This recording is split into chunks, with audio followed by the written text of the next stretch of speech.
Good morning, good morning. It's about 7 a.m. We just finished up the workout. Got to get a little hike in. But I want to take this opportunity to follow up to last week's video. Had a lot of people reach out and want to know more on what a VO2 Max is. What can they do to influence? So in the simplest form, your VO2 Max is a scoring system that tells you how well your body can intake oxygen and get it throughout your body, related to your age and your body weight. And not only is that obvious, very important to your performance, the higher your VO2 max is, the higher it's gonna be after the diminishing effects of altitude training. So if you're coming out west and you're gonna hike and you're gonna hunt, it's probably very wise to get your VO2 max as high as you can.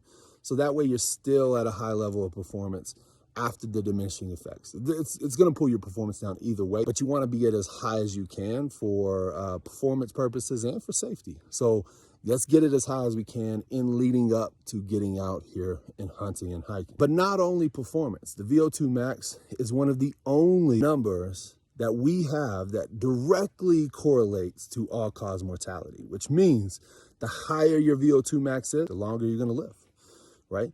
The better your body can get oxygen to the organs and to the muscle tissue that it needs, the better your cardiovascular system is performing, and the better you're going to live.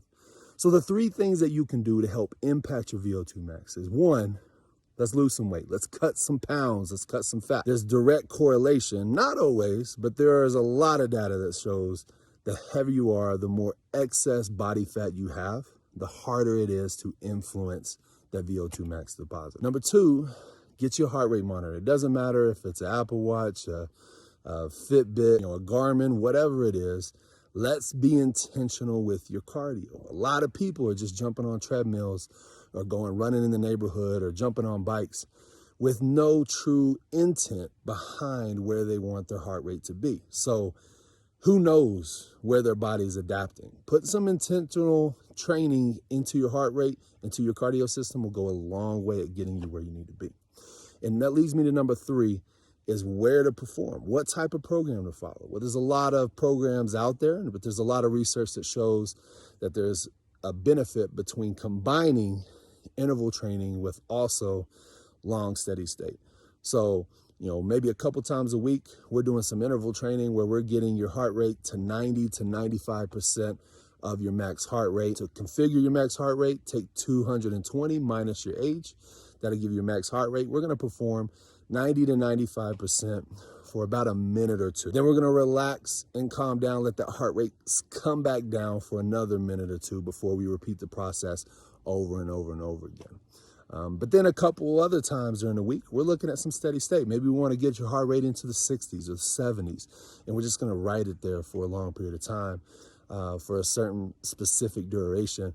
But then being able to monitor how your body's adapting to that is also important. Making sure that as things get easier, you've got to amp up the intensity to be able to continue to push and challenge your body to adapt to get you where you need to get.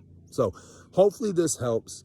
If you're needing help with this stuff, just reach out. We're here to help. If you want more good info or more content like this, just pay attention. We're going to start putting out more. Each week we're putting out more fitness tips, more things coming through to be able to help people perform better and live longer. That's our goal. So if you need something, holler out, but pay attention, reach out, keep following us. And as always, stay hungry.